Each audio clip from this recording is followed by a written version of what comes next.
We're also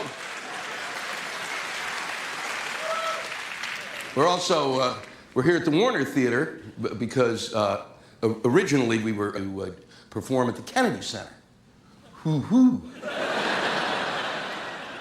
And so the Kennedy Center thought that would be great, and then they saw the tape of my last HBO special.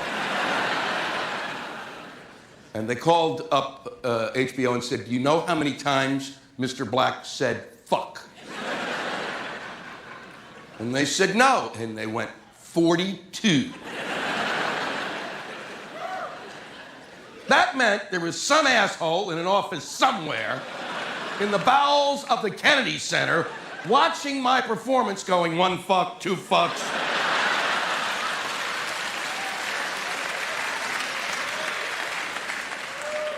And they said that that kind of performance would not be a good representation of the center. And therefore, I could perform there. However, HBO could not say that I had performed there. I couldn't say it while I was on stage. They couldn't even show the front of the building. So I guess they wanted the show to be called Louis Black Live from fucking Nowhere.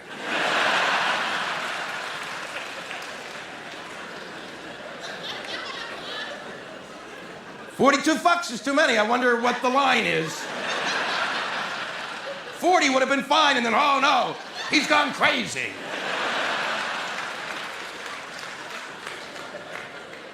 But then the folks here at the Warner Theater were kind enough to pick me up. I appreciate it.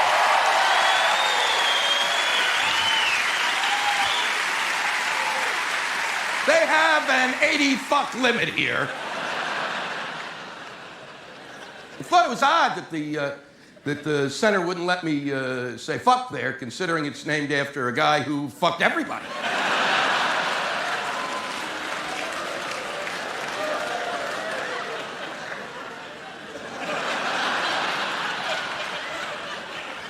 The strangest job that I've had in quite some time occurred last year when I was invited to perform at the Congressional Correspondents Dinner here in Washington, D.C.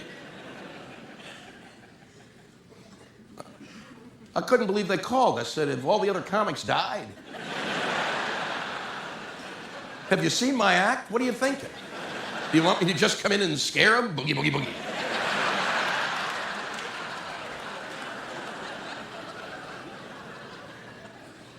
Being born and raised around here, I wasn't really sure that's what I wanted to do. I knew these people, and there are going to be 2,000 of them there. These are the people, the White House staff, the Congressional staff, correspondents, lawyers, lobbyists,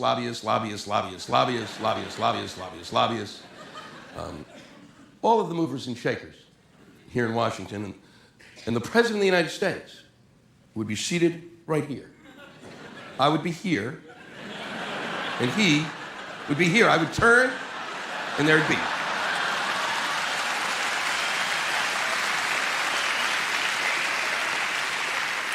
I could pet him.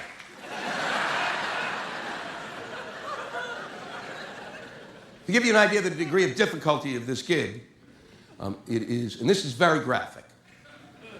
My job as a comedian is to go into the audience and take the stick that is wedged firmly up each and every one of their asses, take it out ever so slowly, sniff it.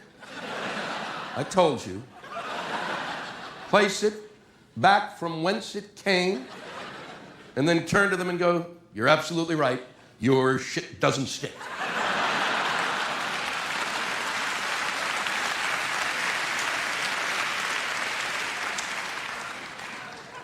I called my parents, who still live around here, and I told them about the job, and I said, I don't think I want to do it. I don't think I want to take it. These people are way, way too uptight. And my parents said, "You better fucking take it! We lived here all our lives. We never get to see shit like that." So I called the gentleman up who called me and said, "I'll do it because my parents are making me."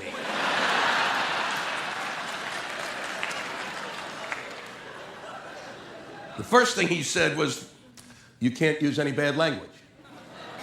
And I said, "Well, it's going to be a short evening." You mean bad language, like language that one might use at the fucking Kennedy Center? There's no such thing as bad language. I don't believe that anymore. It's ridiculous. They call it a debasing of the language. No. We are adults. These are the words that we use to express frustration, rage, anger, in order that we don't pick up a tire iron and beat the shit out of somebody.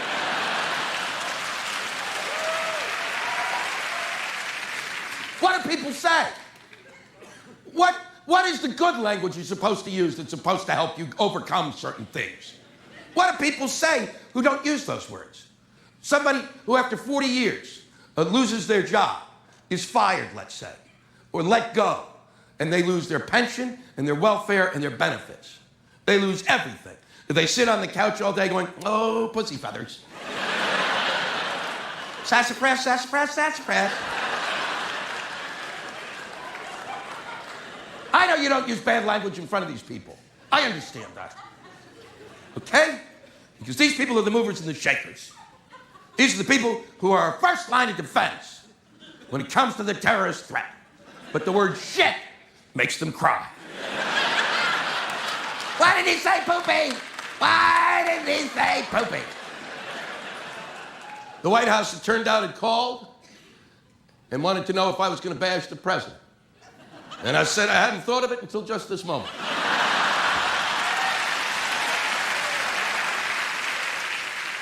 I am certainly not going to bash the president because he is right here. He could hit me right in the nutsack. And I'm not going to wear a cup while I perform. It chafes, it chafes. He asked me to do my act. He apologized. He said, I really hate to do this to you, but he said, you know, if it was up to me, I think it'd be fine, but because I think the president has a great sense of humor. And I said, I will be the judge of that.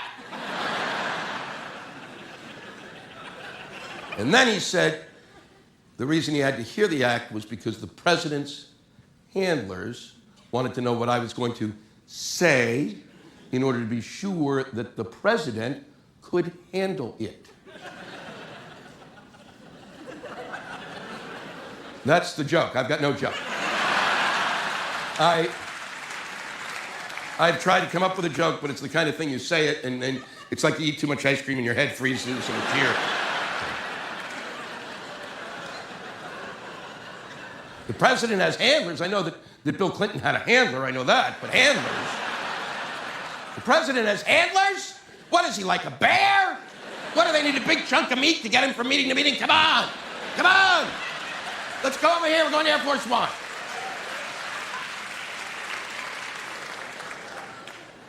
He needs handlers? Are you kidding me? The president who said to the terrorists, bring it on? The dumbest thing ever uttered by anyone, anywhere.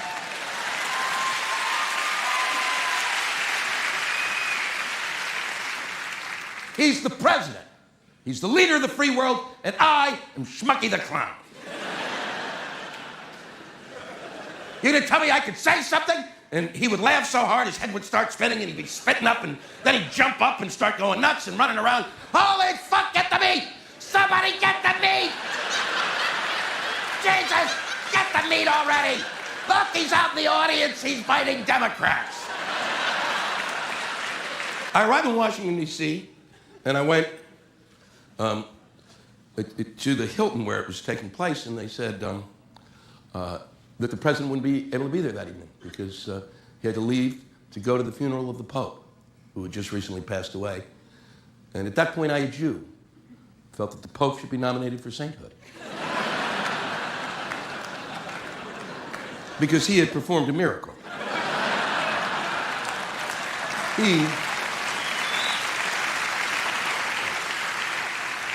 He'd made the president disappear. He died so that I could live.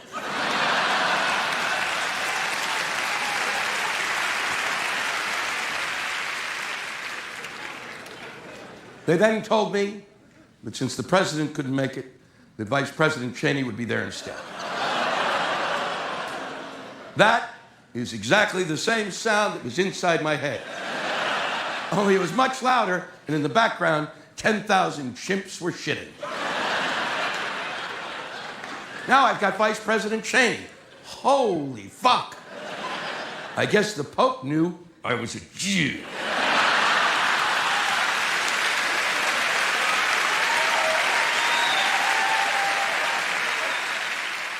You have to understand that I devoted 4 months of my life to this 20 minutes. I had to. Ask any comedian who's done the gig. You have to work and work. I had to spend day after day transforming whatever the fuck it is that I'm doing up here into a precise series of very refined knock-knock jokes.